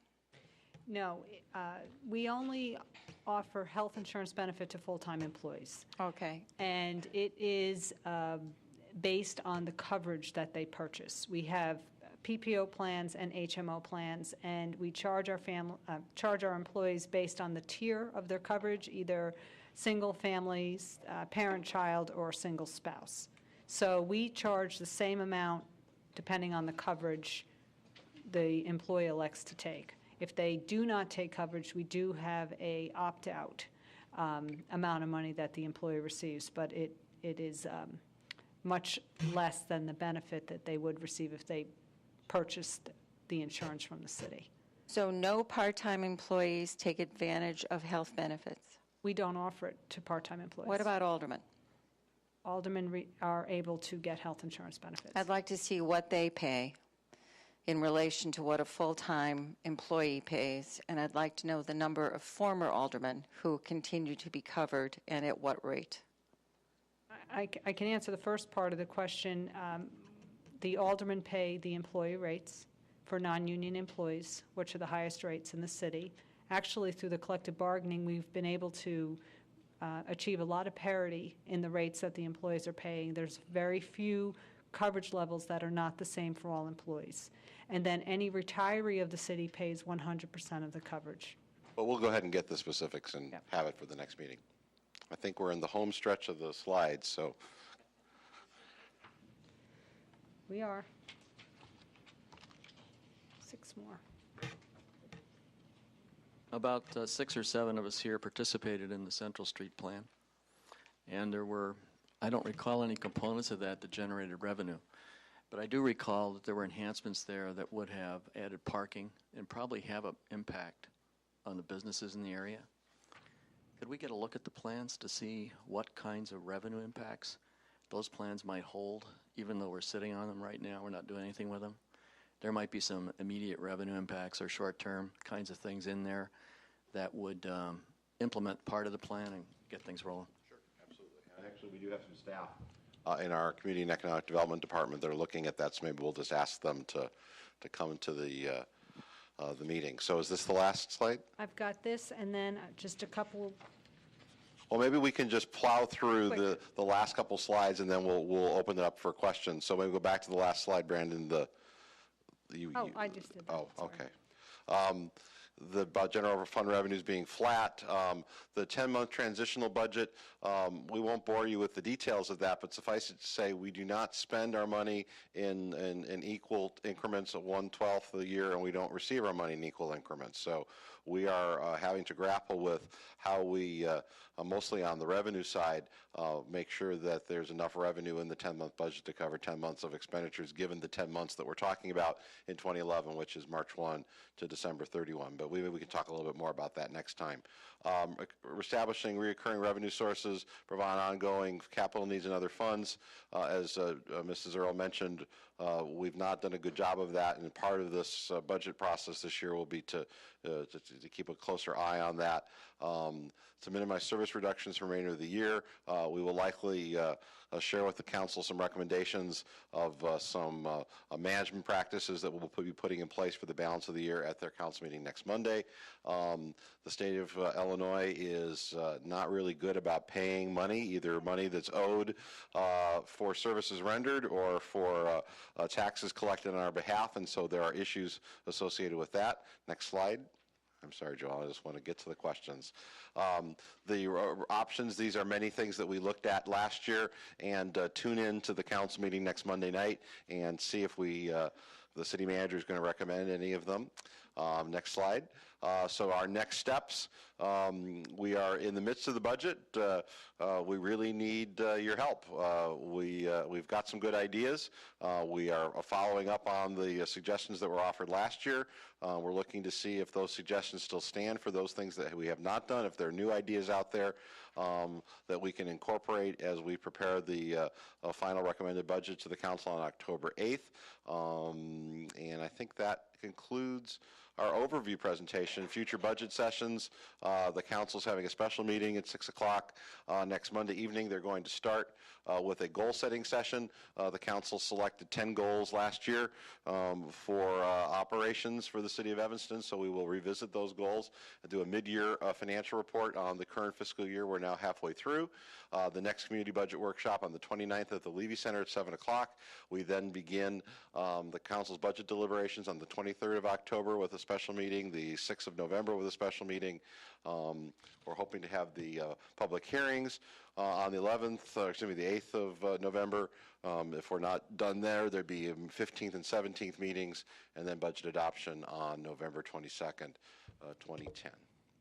I want to thank Joellen and Brandon and Lou Gertis for their excellent work putting this all together. I think this took Marty Lyons like an extra 2 hours longer than last year, so we cut down on the City of Evanston budget review by a couple of hours.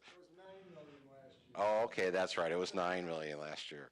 So we really would it's about 8:30 right now. We had hoped to be done by about 9 o'clock. So what we'd like to do is put up a blank sheet of paper on the screen and just take additional ideas that you have. I guess we'll really have two lists. We'll have one list that is our ideas on the part of the budget, and then we'll also have additional things that you'd like done, homework prior to the next meeting, if that's all right. Yes.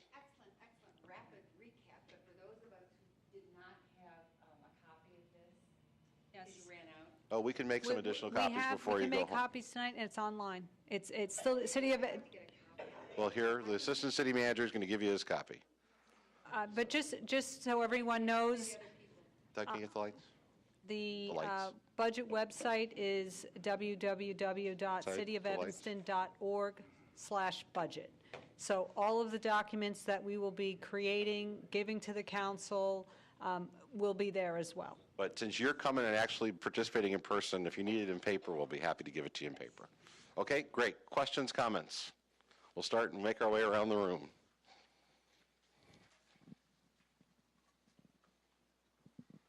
I saved a whole bunch up.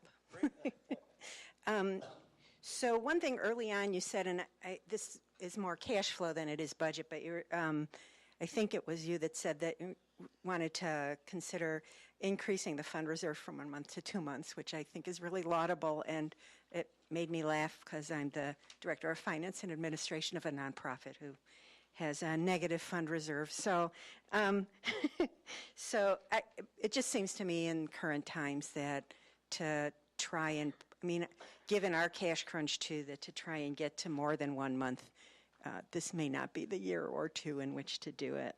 One of my questions and also possible recommendations is I'm curious as to how our state and federal grant revenues compare to other communities like ours. I have a sense that we could exploit that more than we do, and it's just a sense out of ignorance, so it's easy for me to say that I'm sure there's ways we could do it. So it might help if we knew kind of how that compares to what other communities get from the state, even though the state doesn't pay it, and from the federal, who pay very nicely. In terms of personnel numbers, of course, it's the easiest to pick on, in part because it is so huge, and also because it's not fixed. You can't make buildings not cost money. There's a lot of things that that nonprofits and other municipalities and all companies are doing now. And so things like, in addition to freezes, furlough days, if it makes you feel anybody better, our managers took 6 furlough days and 10% salary cuts this year, just to give a frame of reference of what happens in these time frames. And I guess I'm kind of curious to know how our salaries for various positions compare again to comparable communities. Maybe we're low, but maybe there's more areas for savings there, even though if I were one of the Evanston employees, I wouldn't want to hear that. But same thing with fringe benefits, with all of those things, not just knowing how much the contributions are on the part of staff, and I know there's issues with collective bargaining that distinguish things, but really how much people are paying for those, how much employees are paying out of pocket for those. I do want to say that I loved hearing about the pool for the health care benefits, and was wondering if the city is looking at other opportunities for pooling with other municipalities. I know one of the things that a lot of nonprofits are looking at now is pooling things like purchase services and other services, maybe even internal services where you could share like backroom activities. There may be opportunities for savings there, working with some of our neighboring municipalities who are also having trouble. In terms of being self-insured, I wonder when the last time was that we compared that to paying for somebody else to insure us, and whether there might be any savings possible there. Of course, as was raised last year and was behind my question, it seems to me that there's got to be huge redundancy between the city of Evanston and Evanston Township. Even though that was just a little segment of the pie, every little bit helps, and it doesn't make sense to me why there's two of those. And I guess the one last pitch that I want to make here is that I couldn't believe last year when I heard that people thought we should close library branches. This is a community that I moved into by choice. I moved into because of its values and its image, and the fact that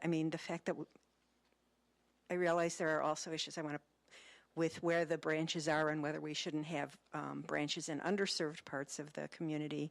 But I think it is appalling, particularly in recessionary times, to consider closing these resources that are just so important and so valuable. And if we want to consider ourselves a classy municipality or even a moderately educated municipality, the thought of closing places where education happens is just outrageous to me.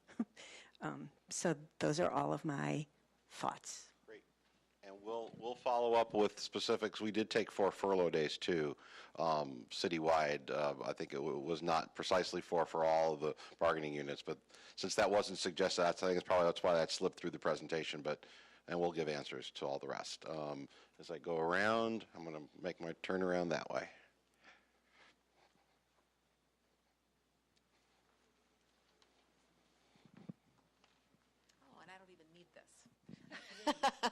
I just wanted to say to you that I think based on the huge outpouring of support from the community in the past 6 months with respect to the libraries, I think you're seeing a turnaround in terms of people being willing to step up and say, we love the library, we'll do what it takes to keep it open.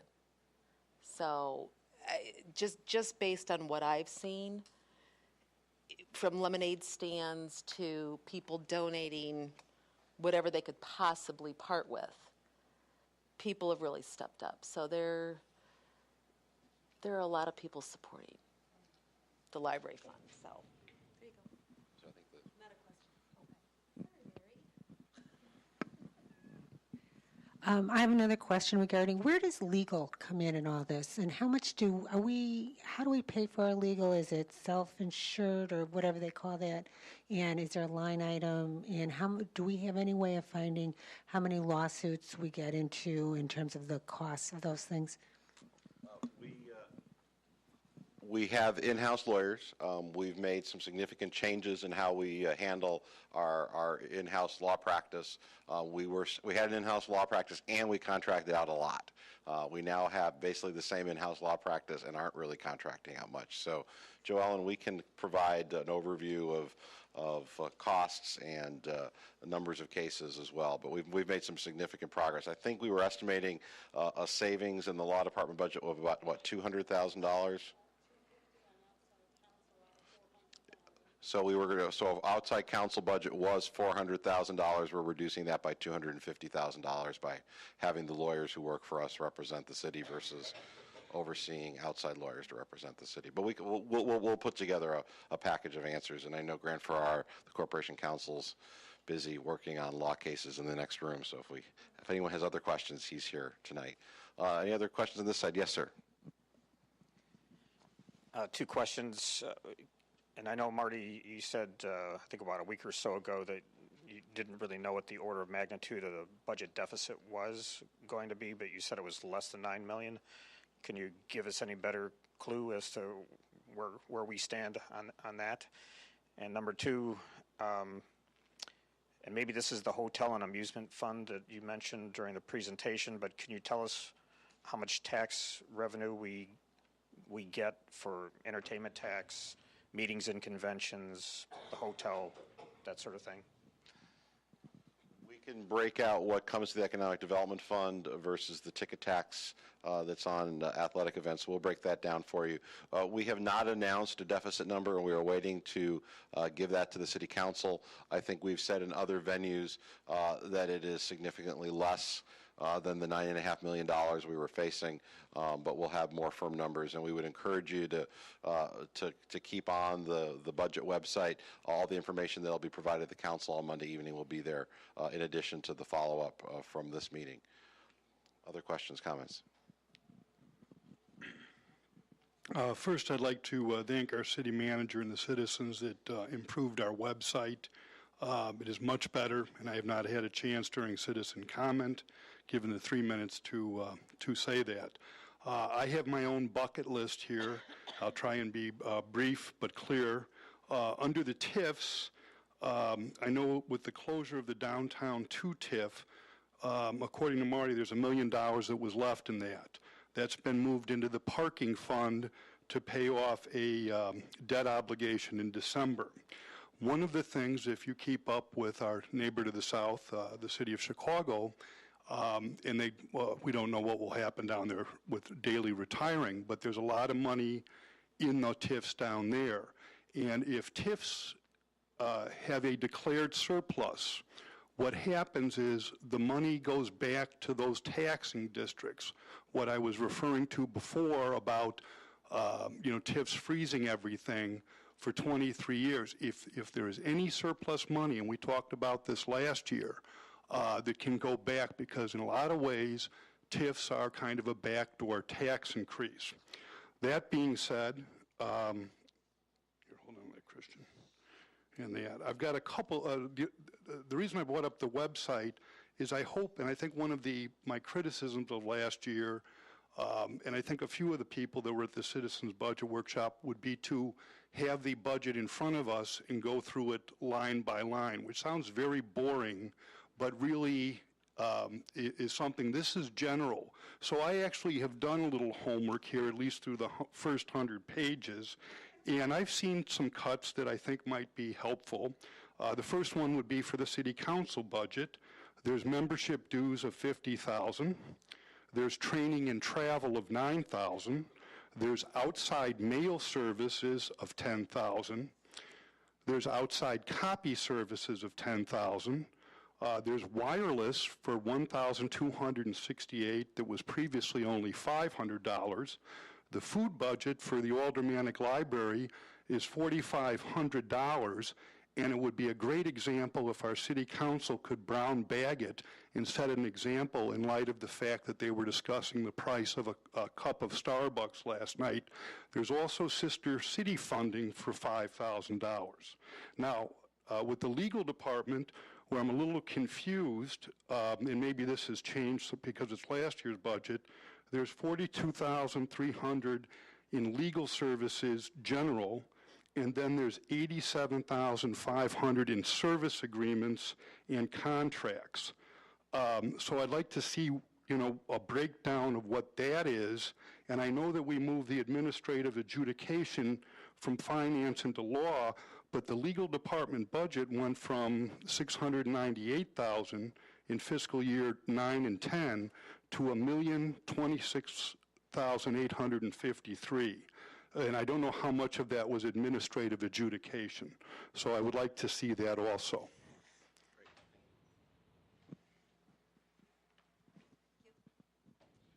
I would like to also to speak about the libraries. What was so impressive about all of the speakers who talked about the closing of the branch libraries was how many schools are proximate to each of the 2 branches, both to the north and the south branch. A library is no good if children cannot reach it. Children after school who are not close to a public library will not find their way on public transportation, and if their parents are working, will not get to a library. And even if their parents weren't working, many children are not going to get on public transportation to a library. In reaching children, proximity is everything. I could compare this to, let's say we closed all of our parks and we just scheduled all wonderful facilities in a downtown location for tennis and for ball games, and we had different buildings there that supported clubs and after-school activities, would we really think that children from all over the city would come to one central location, have the ability to get there or the desire to get there, as opposed to in their local communities? Then we also say that there are some areas of the city, which is true, that don't have branches. Rather than closing the branches we do have, we should be finding ways to provide library services to other parts of the community that do not have them and now need them. All right, other side there. I hope somebody's going to have some suggestions on how we cut a few $1 million.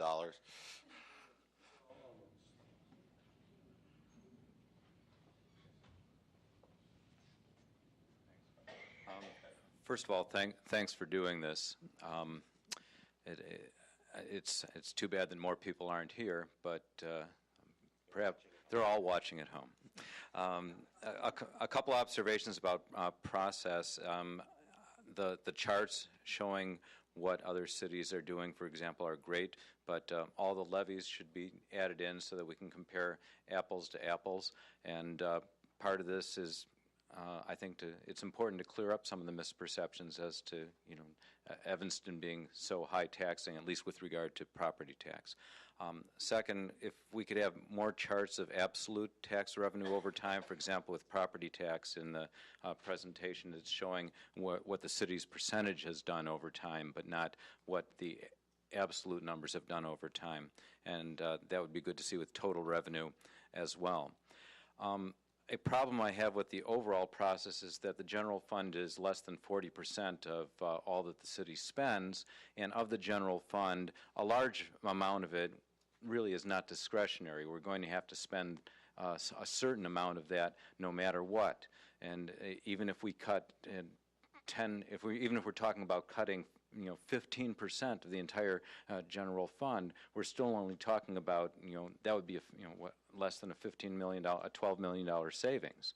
So it ends up necessarily pitting citizens against citizens, arguing over relatively crumbs. I think there needs to be a way to open up the process to talk about the other 60% of the budget. That shouldn't be considered some sort of inviolate principle. I know that you can't borrow for operating expenses and that a lot of the other expenses are capital funds for which we've borrowed money.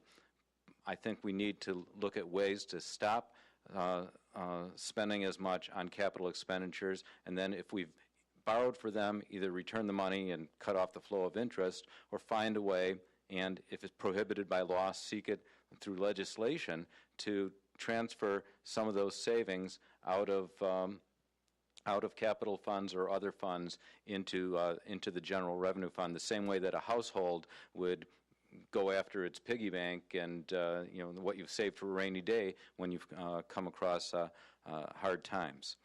So that's, I think, really one of the things we have to look at, because there's very little scrutiny of the big ticket items. We end up with a lot of debate over things that are relatively small, and then a $600,000 water main gets passed on a consent agenda, and I don't think your average alderman, certainly not your average citizen, has any idea whether that should be a $500,000, $600,000, or $700,000 water main. So we end up being penny wise and pound foolish, and we argue over the smaller numbers because we can understand those, and big ticket items fly by. Two observations over general budgeting. It seems that Evanston bought into the bubble, and the transfer tax revenues dropping so precipitously and building permits.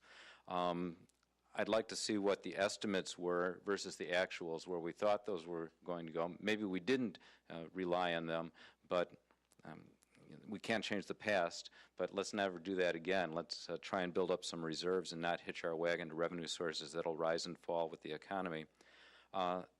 A second thing, it's hard but necessary in a tough time, but we have to continue to invest in the future. We have to make Evanston more of a destination, and that includes things like building up the arts and the performing arts. We have to develop our brand of intellectual capital human energy and progressive values, which means continuing to try and be the greenest city that we can. And I think the ED fund, the Economic Development Fund, is a proper use of that. The question would be whether the amount that we're spending makes sense and if there's any way to transfer that. I'm not going to get into specific recommendations on cuts at this session, but I have a general concern over compensation. The city's cut headcount, but I'd like to see more information about the personnel costs, including pensions and capitalizing those, and including health care. I'd like to see what the chart is of average compensation packages over time, 10, 20 years. I was a government employee myself for a while, and the general compact that you had was you got a lower salary in return for not having to go out and compete in the private marketplace. You knew when you showed up for work that your employer was still going to be there. Maybe that's not so true anymore for government. And then you got a little better benefit package. And the city's constantly complaining, at least with regard to the police and fire, that the state requires such generous pension benefits. Well, if that's so, you would expect to see, again, lower salary. Yet in the fire package that just got negotiated, although it was flat for this year, and frankly flat, a lot of people in this economy would take flat. I know plenty of lawyers that had their compensation cut 20, 50%. But we've got, unless I'm mistaken, I saw 1% and then a 2%, two separate step increases for the coming fiscal year, adding up to 3%. And I don't know, we could have a deflationary year next year. So I'd like to see more information on that. And the one thing that stands out, I don't know if 4, 5, 3 fire stations is the right number, but we're sending out 2 vehicles per call, apparently on every single ambulance call, whether it's a life and death situation or not. And I don't think that every other city does that. I'm pretty sure that most private ambulance services don't do that. The last time I looked at it, we had about 250 actual fire calls per year, fires. So my math says that's about 50 fires per station per year, or about 1 fire a week. So essentially what we're operating is a very expensive ambulance service. And so I think we need to look at whether the way we're doing that makes sense, and if that's consistent with what we want to be doing. And I love our firemen, and God bless them. They do a great job of saving lives, and they get called on in emergencies like we had today. But again, we have to look at what type of service we really want to be running. The final suggestion would be the township assessor came before us a few weeks ago and said that they discovered that the previous assessor had not turned in hundreds, maybe thousands of permit information to the county assessor. Well, since property values depend on those, is the city doing anything to correct that or put in a certificate of error? And it might be a revenue neutral item, in which case. But I believe that's all taking place, and it took place at the beginning of the calendar year. So. But we will get back on all the other items. And my last final suggestion would be, and I think that's probably the second final suggestion, so I apologize. But that we, that's okay. It's we have a lot of citizens in this town with a lot of talent, and unfortunately or fortunately, a lot of them have more time on their hands than they thought that they would. I think there's a lot of people who could contribute to services that we might otherwise be paying for. I'm not suggesting we go to a bucket brigade and volunteer fire service, but if these are tough times, and tough times demand innovative solutions. And if we have citizens with energy, time, and talent, we ought to be looking for ways to leverage them, in particular in lieu of perhaps some of the consulting services we contract for.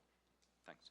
And you'll be happy to know that we've recently reallocated the time of a position for the volunteer coordinator, and we'll be announcing a great partnership with the two school districts, the Community Foundation and Northwestern, later this month. So we're doing that.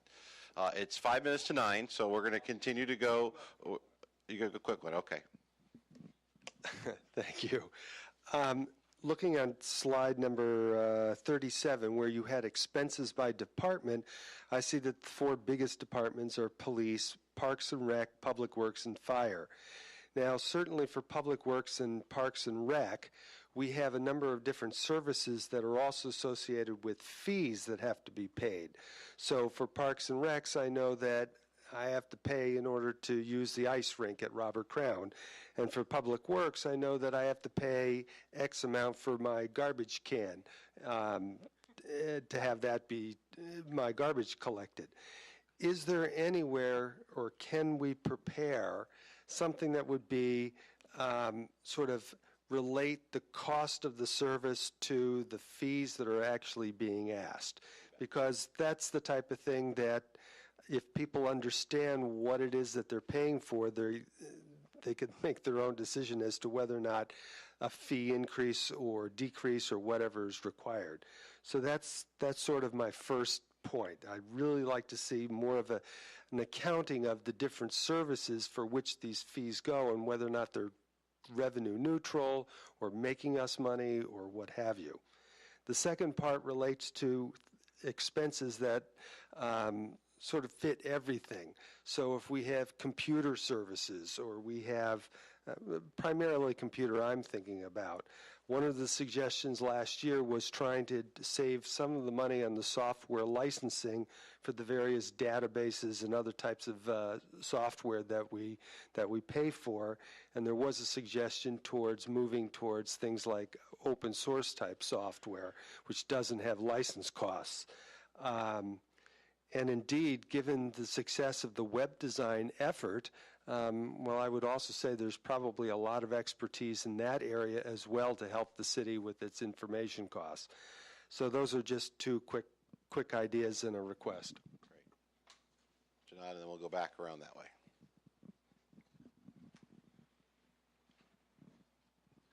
One thing I'd like to talk about is at the Blue Ribbon Committee, we talked about privatizing the building department, not privatizing it, but outsourcing the building department to another community, and that didn't work out, which leads me to believe the building department probably is not too busy. The question I think I have is, the way we do things here is we really do things the way we want to keep continuing to do things, the way we've done them in the past. And my suspicion with construction activity down almost 50%, and we just get a few big permits, really the building department would be a prime example of something that should be looked at to be privatized mostly. That is, eliminate positions, hire contractors in there, and shrink its size. I mean, people here I know are very concerned about the library, but if you don't start looking at these other departments and how they're operating, I've been here a long time looking at these things. The city of Evanston operates everything at really the top quality level. Things had to probably be changed, because here's an example. Today somebody told me in one community, and this is in a northern suburb, they're running just 2 ambulances and a fire truck now, and the community is probably, I'm going to guess, 15,000 people. So these other communities are really strapped, but Evanston really is not as strapped. But I think some of these departments need to be really looked at to, really change how they operate. And really the number of employees and how the mix of the employees, that's really the thing we should be looking at, whether we have contractors in there versus regular employees. And the other thing I'll say, I feel with what I saw last night with the contract for streets and sanitation, with this waste pickup, I believe almost every other community has privatized the whole thing. And somehow for some reason, the bid numbers show that it's almost equal. Well, I'm not quite believing that, because, in the bid process, that's the other thing here I'm observing. Our bid process here, staff is allowed a lot of discretion to, I want to say, manipulate things to say we can throw bidders out, we can do certain things. And we're taking higher costs here because of preferences of staff and certain things they want to do. So, I think a lot of things had to be scrutinized far closer for the taxpayers' benefit. Make my way around the other side. And I'll come back, and then we're going to try to wrap it up. So we'll do this and then make one more pass this way and then talk about next steps for our next meeting. Mike, you guys are just so darn polite. Two things I forgot from my bucket list. I go to every economic development committee meeting, and the budget for the last fiscal year was approximately $1.8 million. It's amazing how much money is given out there that we don't have to privatize profit and socialize risk. I actually was at a meeting, it wasn't reported in the minutes, where a member of the downtown Evanston group stood up and had told somebody that took over the lease for a salon in the downtown Evanston that the city would pay for signage. Not only did that member do it, but so did the real estate broker. So while you're looking for ideas of where to cut the budget, this economic development fund, we don't have the money. It's $1.8 million. I would encourage all of my fellow citizens to come to each of those, because that's where the action really happens.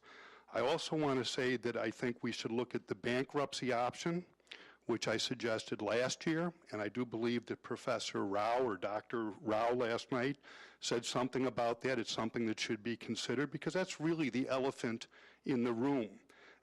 Everything where people are talking about different departments or whatever, nothing happens in a vacuum. We didn't get here overnight. This was a series of very bad fiscal decisions by our elected officials, previous and current. And the bankruptcy thing is a very serious thing that I'd like to see the pros and cons on that. And finally, if I could just ask that TIF question that I asked, which I was very serious about, and it didn't get put up there, please see if we can create surpluses in any of the remaining TIF districts, which are also, in my personal belief, a developer welfare fund that really benefited a lot of greedy developers and connected lawyers, and it's a shame. So I'd like to keep harping on the TIF districts. I think that's very important. It's a complex area, and there's a lot of stuff out there people can access on the web to learn about that. Thank you.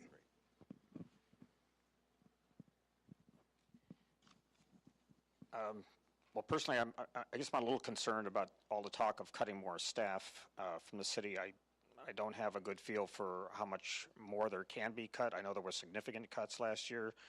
The city still has to operate somehow, so I am worried about that.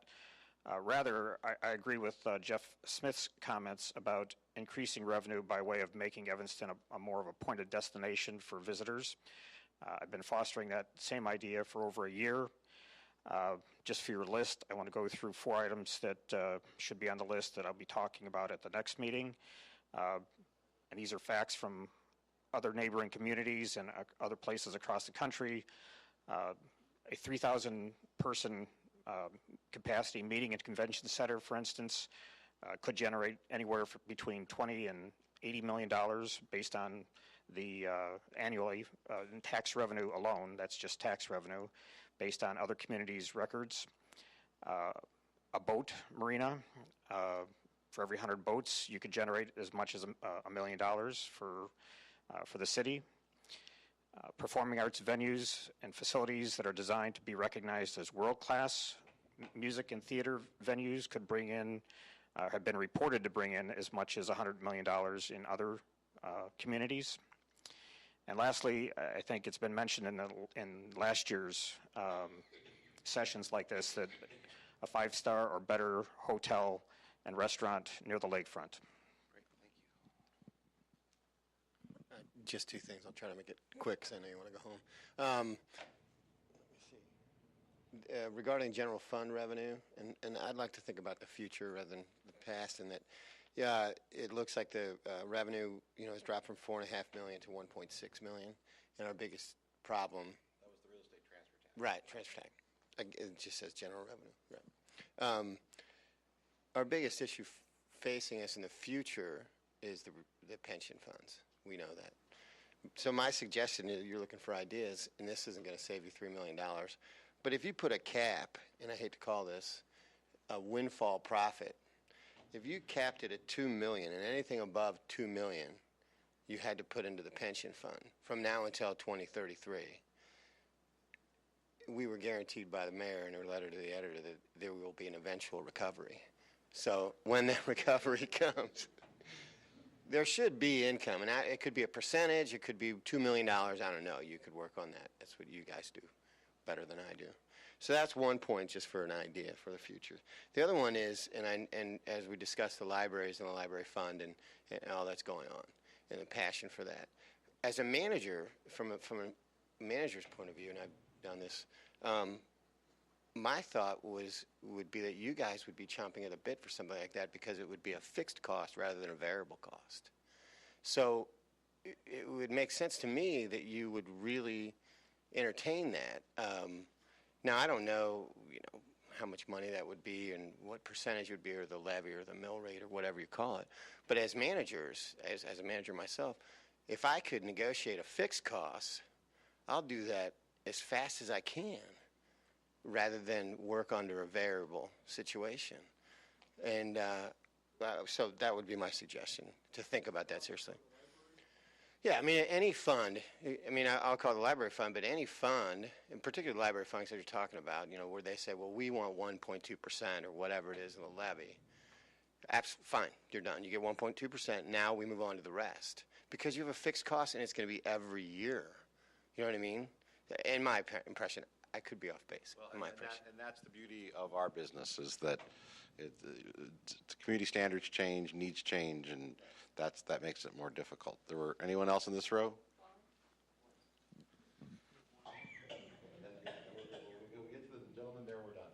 I'm trying to think of ways to increase revenue. One, when I asked about vacant space in this building, there might be small non-for-profits, there might be artists, because I think the Noise Cultural Arts Center is filled, who would be looking for additional space. The other idea I will put out there, this was mentioned to me by somebody. I think it's a wonderful idea. I don't think it will happen, but it goes along with entertainment. The building that Kendall College used to be on is on the market for $6 million. It was $12 million. It's been reduced. The person who suggested this to me said, why don't we put a mini Ravinia there? Friday, Saturday, and Sundays, and entertainment. And I think it would be fabulous. I'm sure the neighborhood would not be happy, but I think it would be wonderful. So we have just assured the entire First Ward at our next meeting. Thank you ever so much. All right, 7th Ward 2.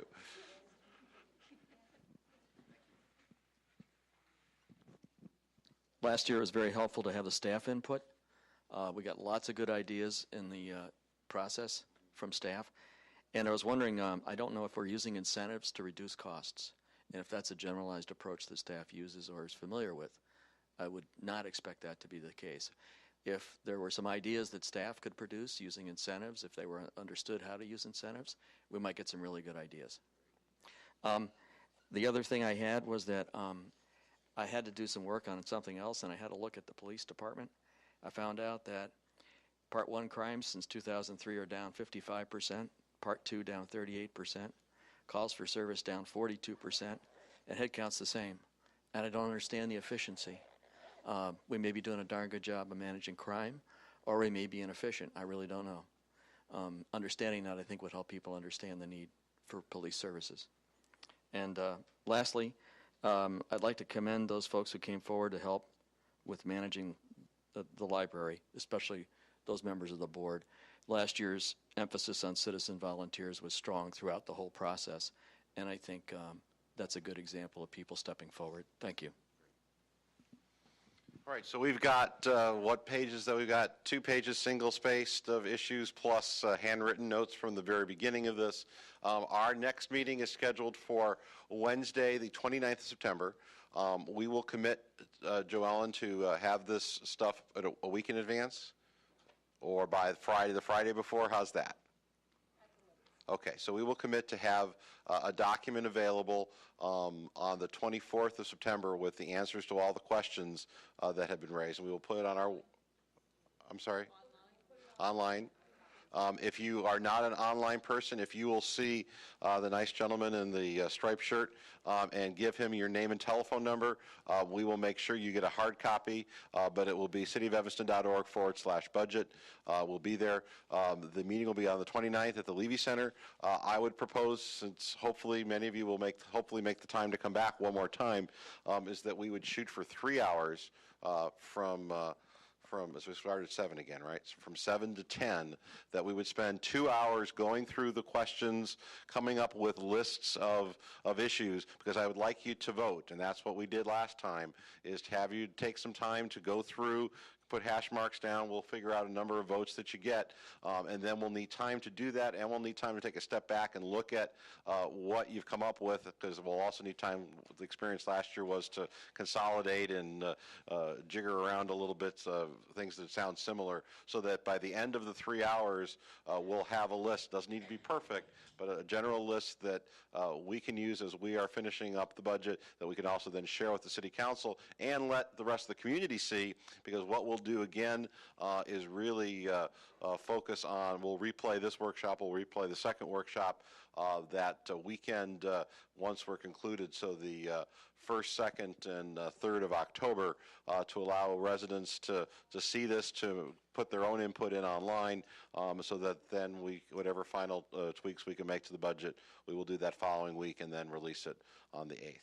So does that make sense? The 3 hours, we'll spend 2 hours going through questions, tallying up the issues as you see them. I'll cut it off after 2 hours to allow us then to vote, to look back, to prioritize, and be done in that 3rd hour. Is that fair? Because I don't want to get you all upset with me if I want everyone to be heard, but in order to do this, we're going to need to stick to the 2 hours and then that 3rd hour. Okay? I'm seeing nodding heads, so great. Any final questions, comments? If not, thank you very much. Have a good rest of the week.